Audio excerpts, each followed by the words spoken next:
Training camp storylines to watch. The battle for QB1 for the Cleveland Browns between Shedeur Sanders and Deshaun Watson, and why the preseason will make that decision clear.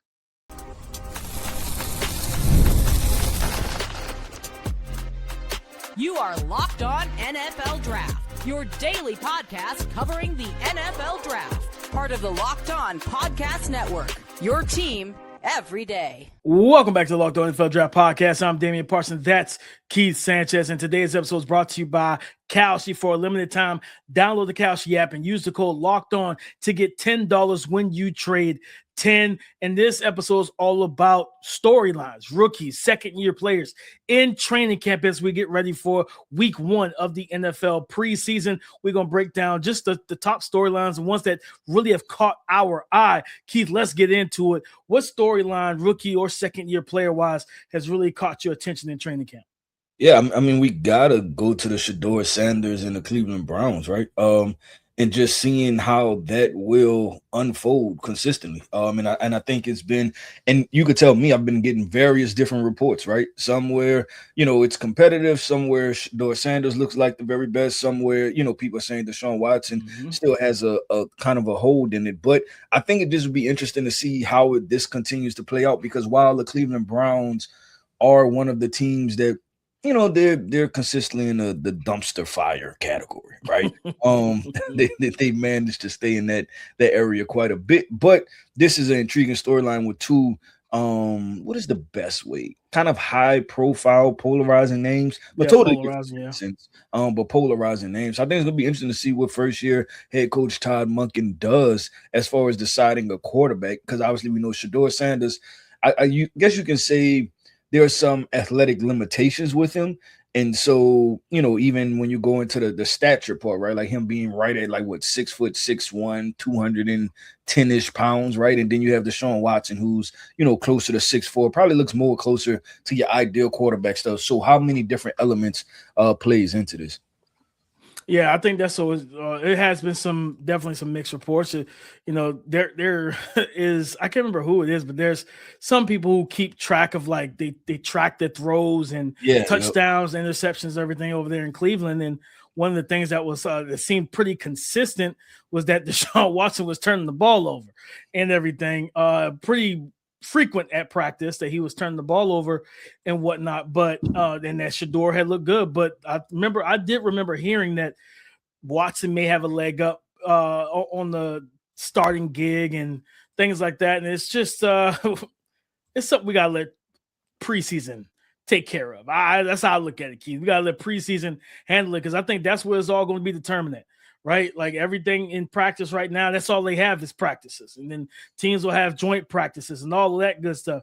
But at the same time, once we get to preseason, like actual preseason reps and the bullets are live and it's another defense that has nothing to do with your team, if Shedeur looks the best, it's going to be very hard for Todd Monken to walk out there and tell the fans, I'm still starting Deshaun Watson. I don't know how you were able to do that, right? But I've seen a lot of good things from Shedeur, the accuracy, ball placement in camp, and just that his ability to mesh with the two receivers we talked about recently, Denzel Boston and Casey Concepcion, and those look like two guys who may be high impact players for them as rookies early on, and both of them were drafting this.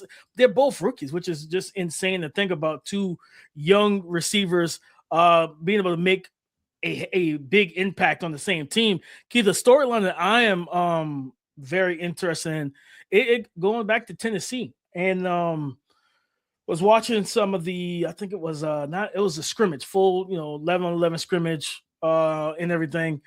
For the Tennessee Titans. And Cornell Tate I would say he looks as good as advertised right now. Cornell Tate looks like the guy that I expect Brian Daboll to, I won't say force feed, but make sure he gets the football. And albeit, yes, they paid Wan'Dale Robinson, and I get that, right? And I think Wan'Dale was brought in. He's a good player, good route runner, separate, but he knows his offense. He can also help coach up a Cam Ward on this offense as well, because for everybody who don't know, he was the leading receiver for a Brian Daboll led offense last year in New York. So he knows this offense like the back of his hand, and he can communicate that language with the QB. But I expect Carnell Tate to be the guy. Now, I liked what I saw from some of the stuff from the scrimmage where, yes, you see him on the outside, even like the practice where we've seen them one-on-one, fade routes, stuff like that. But they're moving him around. You see him at the Z, you see him at the X a little bit. I think he was at the X, probably more so because I believe Eli Ayomena was battling an injury, so he just returned back to practice not too long ago, like recently, within the last week or so. But I saw he had a rep, like a really great catch across the middle of the field. Carnell Tate did from Cam Waters a little bit high and out in front of him, and he just went up with one hand and snatched the ball and everything. Saw him, one-on-one with one of the corners in a fade drill. He didn't separate because it was a low red zone drill. Corner was really physical with him, but it was a positive sign for me of him playing through contact, right? Like him being able to play through that contact and catch that fade route. So I think he looks as good as advertised right now. The route running, the IQ against zone, different things that he's seeing in camp. I expect him to. I wouldn't be shocked if he's their leading receiver when the season's in.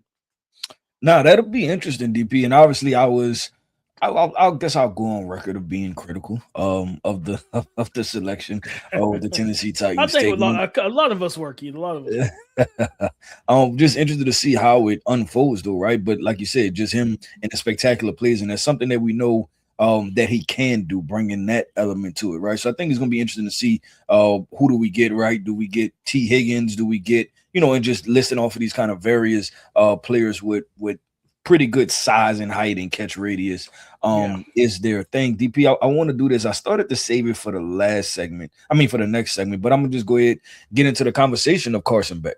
And obviously what he was able to do in the preseason game. This is something you have to definitely pay attention to. And for various different reasons. And one of them is because of something you always discuss, right? If you know you may have a high draft choice in the next year's draft or in the near future, it's all about knowing what you have in the cupboard already, right? So you need to know, like, hey, if I'm sitting with a top 5 pick, or what if I'm at the number 1 overall pick? Do you feel comfortable with your guy and you can trade out of it, right? Kind of what was that the Chicago Bears, right? The Chicago Bears did that. They did that when they had Fields. Yeah, and they were able to trade out of it, right? I believe it's something of that capacity and would trade with the Panthers, I think it was, and then going to more draft picks and then, really help kind of streamline rebuilding your team. So the Arizona Cardinals potentially could be in the same way because Carson Beck, he looked good. And the thing is this, we always say that, right? It depends on what Carson Beck do you get. And we said this too, that Miami Carson Beck was closer to the Carson Beck first year as a full starter. So I think, man, all these seasons are blending together. 26, 25. I think maybe the 2023 season. Yeah, because I think he had a bad 24 and 25 is Miami. So so the 23 season at Georgia, that's what it looked like, DP. So you're talking about a quarterback that is fully capable, is fully functional. It's just a matter of, can you get the consistent part of him? And that's what we know what makes a good starting quarterback and then a high-level starting quarterback. It's the consistency part. So if Carson Beck is able to nail that part down, we're going to be having some starter conversations. Yeah, that was a really good showing for him. And I know he was having he had some moments, leading up to that, into that game throughout practice and everything for the Cardinals. And I mean, that's why I always say, Keith, is just, hey, listen, you're probably, if you end up with the top pick, I need to know what I have right now. I need to know, are you somebody that does because this is a new coaching staff, Mike LaFleur. I think it's Matt LaFleur's brother. So for LaFleur, if he's an offensive minded head coach. So in this situation, what if Carson Beck is his guy, right? Like you play him, because here's the thing. They gave Jacoby more money to solidify that situation so he could be in camp, he could be happy, all that stuff. Even with that, Keith, if you said, DP, do you think Jacoby starting all 17? My answer is no. I think we're going to get Carson Beck for at least 6 games. And you need to see, can Carson Beck get back to that 2023 form where he looked like a first-round pick for the Georgia Bulldogs for that draft class? If you can get that, then you don't have to worry about Darian Mensah, Arch Manning, whoever else in the QB class. Maybe you say, all right, Michael Wilson, you've been cool and all. Maybe we flip you, keep Marvin Harrison, then we go trade. We draft Jeremiah Smith, or you take Dylan Stewart. You know what I mean? You go get you the best available guy. So I think I'm right there with you, Keith. Carson Beck definitely played well. Definitely looking to see how he's able to combine that and play even better as the preseason goes forward. Yep, I agree with DP. Let's do this, man. Let's continue this conversation talking about rookie and second year draft prospects who are entering either their first year or their second year in the NFL and what impact they'll make. DP, I might want to pick up where we're leaving off with this Carson Beck conversation because it could be very interesting. And is he going to be one of the first quarterbacks to even start for their team? Obviously, you have Fernando Mendoza sitting there behind Kirk Cousins. You have Ty Simpson sitting there behind Matthew Stafford. Will Carson Beck be the first one off of the bench to play and start for his NFL franchise? Matt Derry here from the Locked On Lions podcast. You know, life insurance is one of those things you don't really think about until you have a reason to. For me, it really hit home when my father passed away over 20 years ago. You start thinking less about yourself and more about the people who depend on you and making sure they're taken care of no matter what. That's why I like Ethos. They make getting life insurance simple. It's 100% online, no doctor visits, no needles, none of that. You can get a quote in seconds, apply in just a few minutes, and even get same-day coverage. And honestly, that's huge because life gets busy. You can get up to $3 million in coverage, and some plans are as low as just $30 a month. It's just one of those things that gives you peace of mind knowing your family is protected. Take 10 minutes to get covered today with life insurance through Ethos. Get your free quote at ethos.com/LockedOnNFL. That is ethos.com/LockedOnNFL. Applications may vary. Rates may vary. There are more live events than ever worth seeing right now. Games, concert, comedy shows, festival. The hard part usually isn't deciding where I want to go. It's actually getting tickets to the show. Between long wait times, confusing checkout processes, and surprise fees, buying tickets can sometimes feel harder than it should be. That's why so many fans are turning to Game Time. The app is built to make buying tickets simple with upfront pricing, seat views before you buy, exclusive saving opportunities that help you get to the events you want without the usual hassle. My biggest pet peeve, the thing I hate most, is when I think I found that great deal, that steal of a deal, get all the way to checkout, and now the price is skyrocket. It's completely different. So take the guesswork out of buying tickets to every type of event with Game Time. Download the Game Time app, create an account, use the code Locked On for $20 off your first purchase. Terms apply. Again, create an account, use the redeem code LOCKEDON for $20 off. Download the Game Time app today. Keith, you asked the question, will Carson Beck be the first rookie quarterback to start? Yeah, I think so. Well, it's difficult because I don't know. In Vegas right now, I don't know if there's I wouldn't call it a resurgence of Kirk Cousins, but the fact that he's out there fighting with Max Crosby telling me that the old dog still got some fight left in him, Keith. And he might be able to keep Fernando on the bench a little bit if he got that type of vibe and moxie to him out there, squaring off with the star edge rusher after reps and everything. But I definitely think it might be Carson Beck, man.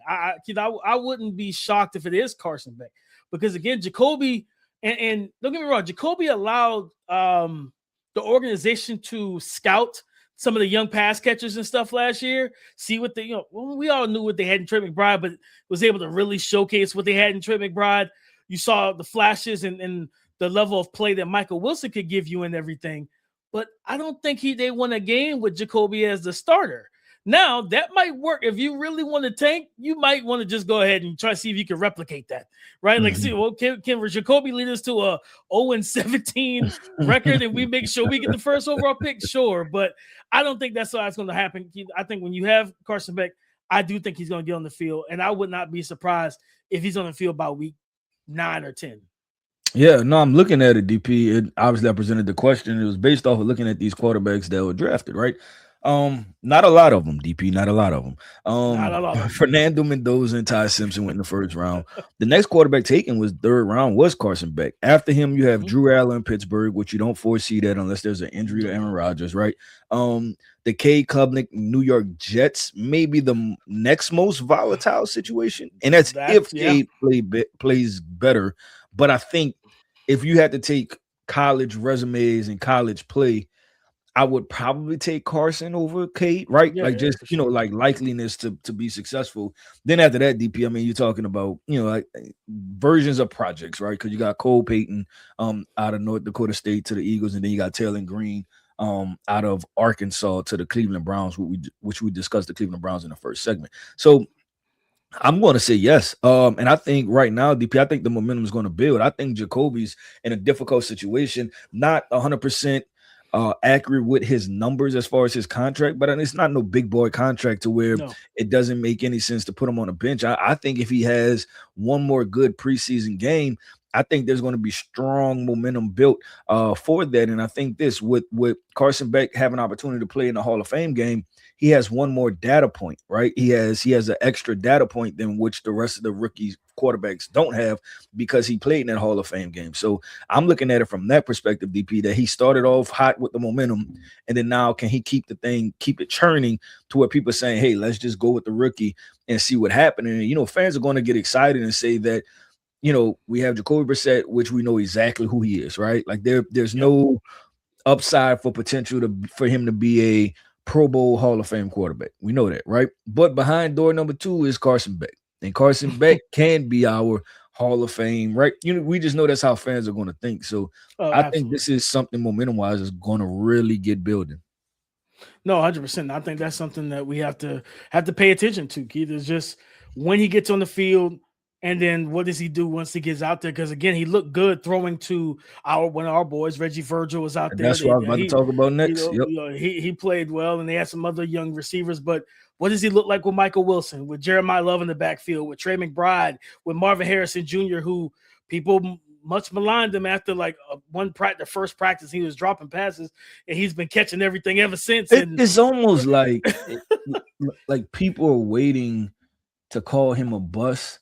Yeah, because of how good people said he was coming out of college, right? Like, and people are excited to be like, "Oh no, he's a bust," right? Like, look at this total collapse. People hate the highly touted; they love the underdogs. It's always it's the tale of sports, man. They always be like that, Keith. I would like to say one storyline that's definitely going to be like that. I'm looking at right now has been the situation with Makai Lemon.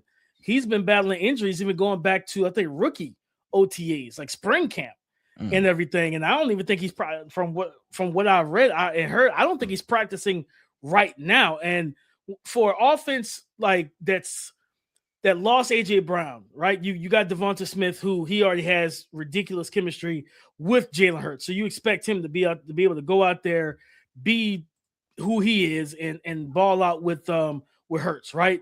But that number 2 is one of our boys from a couple years ago. Dontavian Wicks is there in Philadelphia, right? And everything. They got Dallas Goedert, Eli Stowers. Maybe this opens the door for him. But Makai Lemon, like if he's not healthy, and he's behind the 8 ball of learning the offense and knowing the audibles and just chemistry, because that's really what training camp and preseason is for. Getting that chemistry and timing down, right? Like, you had that with Jaden Mayava, but Jaden Mayava still at USC. You catching it from another Jalen Hurts, a guy who's won a Super Bowlers and all of that stuff. He's a highly successful quarterback who's going to need. That's why they drafted you in round 1, so that they can lean on you. A guy that didn't come in with the hint, which is crazy. See how quickly things flip. It was Jordan Tyson's the injury-prone guy coming out of college. And he's tearing it up and looking good. Him and Chris Olave look like a dynamic duo for the Saints. And now it's Makai Lemon battling injuries. So hopefully he can get on the field. But that's a big storyline from a rookie standpoint that I'm going to be watching, because once you heard they jumped the Steelers? He was on the phone with the Steelers, and then the Eagles traded up with Dallas, or who? Not Dallas. Might have been Dallas, matter of fact. Yeah, was it Dallas? It might have been. I think they traded up, and the other team Dallas traded back, or whoever it was. They jumped Pittsburgh and got Makai Lemon, right, while he was on the phone with them. So just definitely something to watch out for, because it could be a situation where it's like, well, if he's not getting any preseason reps, how comfortable do you feel about him stepping in as a rookie? Yeah, no, I agree with DP. Let's do this, man. Let's talk about what this Eagles team could look like. With the in and out Makai Lemon, right? Because obviously AJ Brown's not there. So I want to kind of pull back the layers of that, because you're talking about a team that people can put into the NFC Championship. This is one of the best teams in all of the NFL, but losing a big piece like AJ Brown, which people understood, why they went their separate ways. But Makai Lemon, you kind of pushed all your chips in the middle of the table. So I just want to discuss that, what that looks like with him in there and out of there, and that type of impact. So let's discuss that coming up next. Support for today's episode comes from Indeed Sponsored Jobs. When workplace chaos hits and you need the right hire, Indeed Sponsored Jobs helps connect employers with candidates who match specific needs like skills, certifications, and location, so less time gets spent searching and more time gets spent finding the right fit. People are finding quality hires on Indeed right now. In the minute I've been talking to you, companies like yours made 27 hires on Indeed, according to Indeed data worldwide. Usually the biggest difference isn't someone doing more work, it's having somebody who knows exactly what is needed to happen and helps everything run smoother. And listeners of this show will get a $75 sponsored job credit to help get your job the premium status it deserves at Indeed.com/podcast. Just go to Indeed.com/podcast right now and support our show by saying you heard about Indeed on this podcast. Indeed.com/podcast. Terms and conditions apply. Need to hire? Well, this is a job for Indeed sponsored jobs. Before the season even kicks off, everyone's making predictions. Who wins the division? Who makes the playoffs? Who's lifting the trophy at season's end? On Kalshi, America's #1 prediction market platform, you can trade those predictions in a live market. Will the Baltimore Ravens win the AFC Championship this season? The Ravens are currently trading at a 13% probability, meaning a $100 trade would pay out $725.02 if they take home the title. On Kalshi, you're trading against peers in a live market, meaning there's no house. And as the probability changes, you can buy in and out of your position, trade the draft pick, the game, and more on Kalshi. Download the Kalshi app and use the code LOCKEDON to get $10 when you trade 10. Kalshi, trade on anything. 18 or older only. Restrictions and eligibility requirements apply. Event contract trading involves risk and may not be suitable for all investors. Kalshi products are not available in all jurisdictions. Prices and values in available markets may differ for those mentioned. For more information, see Kalshi.com/regulatory. Thank you for making Locked On NFL Draft your first listen of the day. And thank you for making the Locked On Podcast Network the #1 sports podcast network in America. It's all because of you, our everydayers. Keith, continuing that conversation about the Eagles and whether the impact of potentially not having a Makai Lemon going into the season. Yeah, no, when I look at it, DP, I think it's extremely important. And it's extremely important. And people that have watched, listen to the show, know that I like Makai Lemon. I didn't love him, right? But the position that they put him in kind of being the pseudo 1.5 or a 2, right? Like, because that's how the Philadelphia Eagles operated. He's replacing, quote unquote, AJ Brown. So I think that you have to look at it and say that it's a very important position to provide balance. We know that when it comes to a game planning standpoint, right, that people, play the run a lot, right? And you have to be able to stretch the field. So they need him out there, but I think they also need him to be extremely impactful, because I look at the rest of this roster. They have Dontavian Wicks, right, who's not a burner. You have Hollywood Brown, who's on a, he's on a back 9 of his career. Elijah Moore and Johnny Wilson. That's their next 3 to 3 guys. So, or 3 to 4 guys. And so you look at it, you're saying, yeah, it's not like they went for Devontae Smith and then they went Makai Lemon and then surrounded him with a bunch of other pieces. Like, I look at the Tennessee Titans, right, and their wide receiver core and how they have a couple other guys that's kind of somewhat proven, right? Just proven commodities to where you can say, okay, this is a balanced attack. I think the Philadelphia Eagles kind of pushed themselves in the situation, and it's not even talking about draft compensation that they gave up to move up, to where it's like the Makai Lemon situation has to work. That's how I look at it. Yeah, no, 100%. I mean, you definitely need it. And unfortunately for Makai, you are part 2 of the trade AJ Brown, draft a first-round receiver situation. The first one was Treylon Burks, and that didn't work out for the Titans. So, and what was Treylon Burks' biggest issue as an NFL player? Because he looked solid last year for the Commanders. Speed and injuries. The injuries. And you're a guy that was not banged up at all last year, and now he's battling injuries right now. So yeah, you kind of like there's a little bit of a well, I think it was like for a long time. It felt like I think there was like a whole thing of conspiracy theory about the second overall pick. You didn't want the second overall pick in the draft.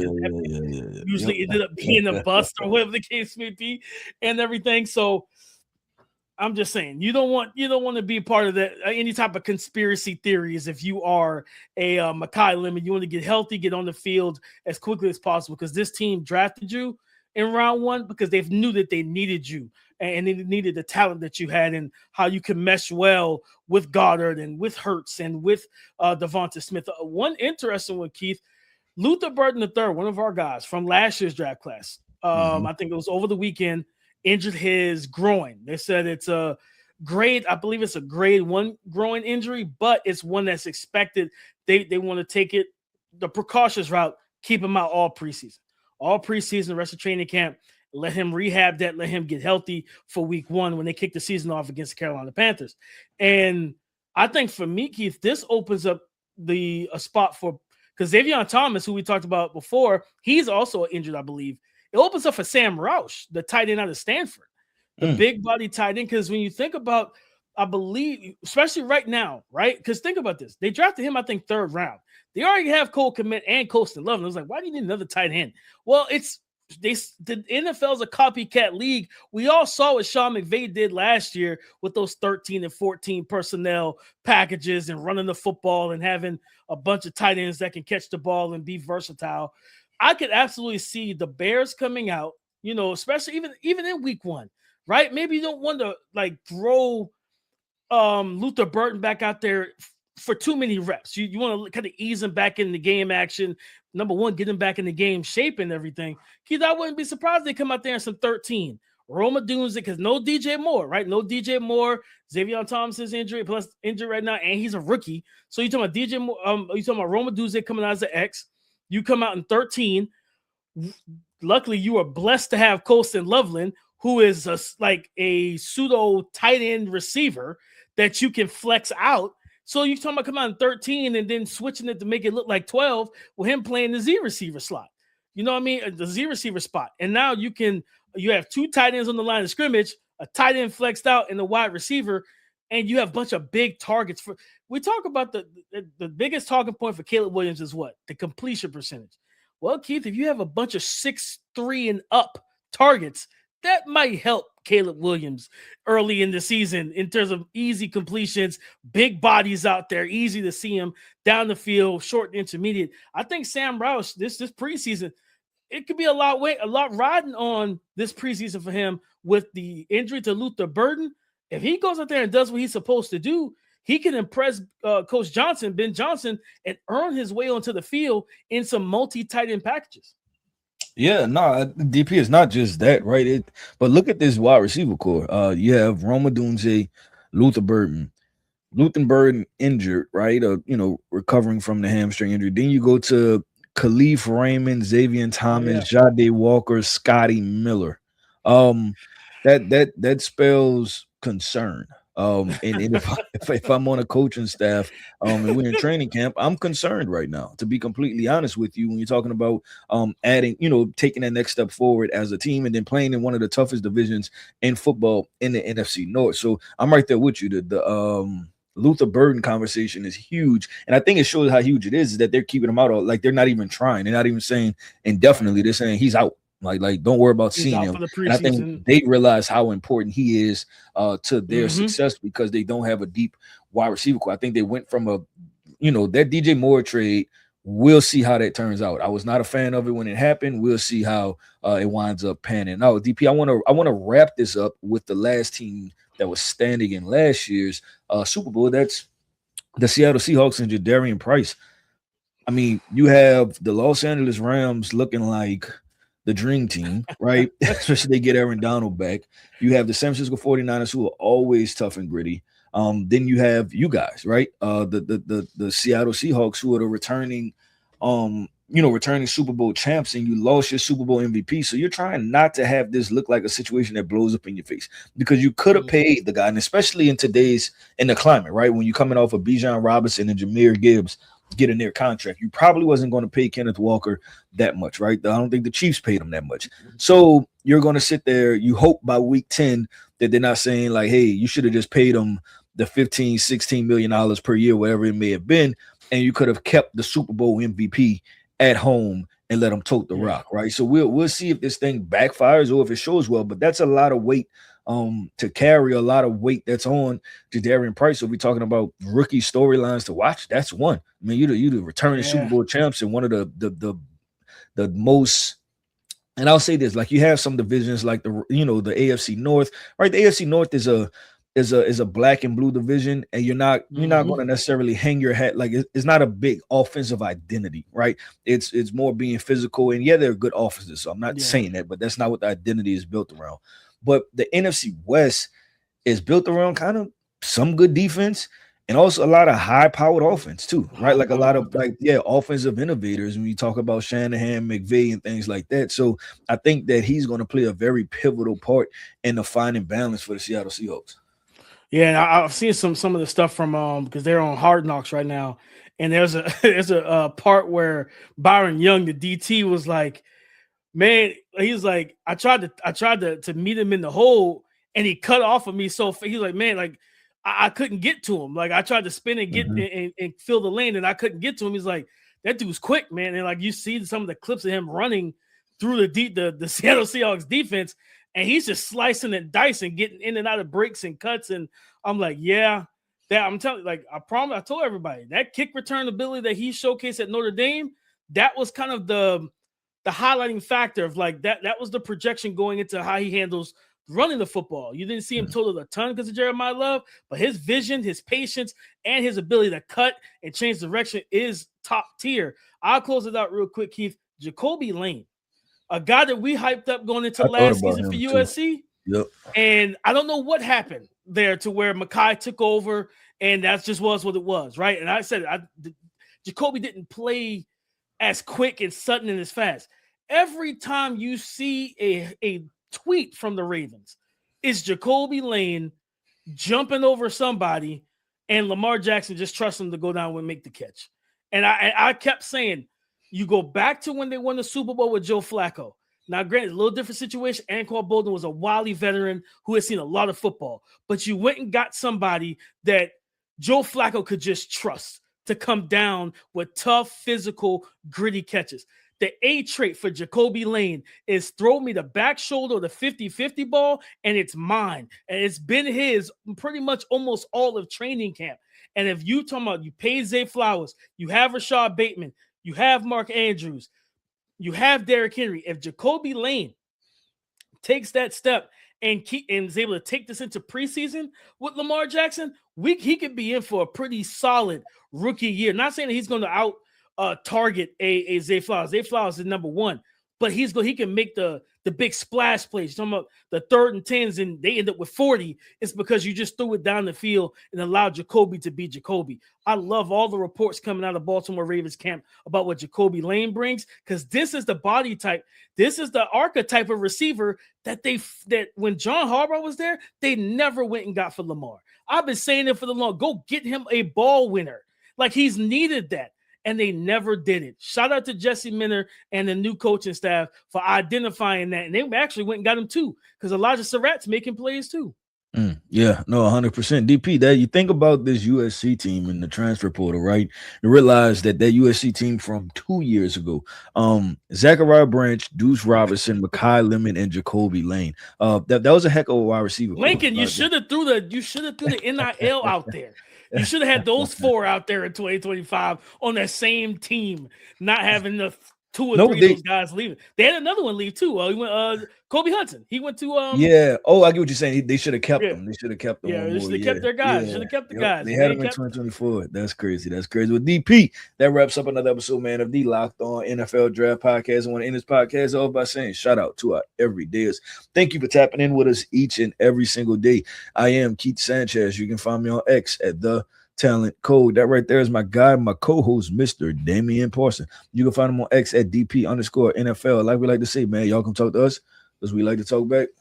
Go subscribe and follow for free on YouTube, wherever you listen to podcasts to get the latest episode as soon as it is available. Come and join the conversation again tomorrow on the Locked On Podcast Network, your team every day.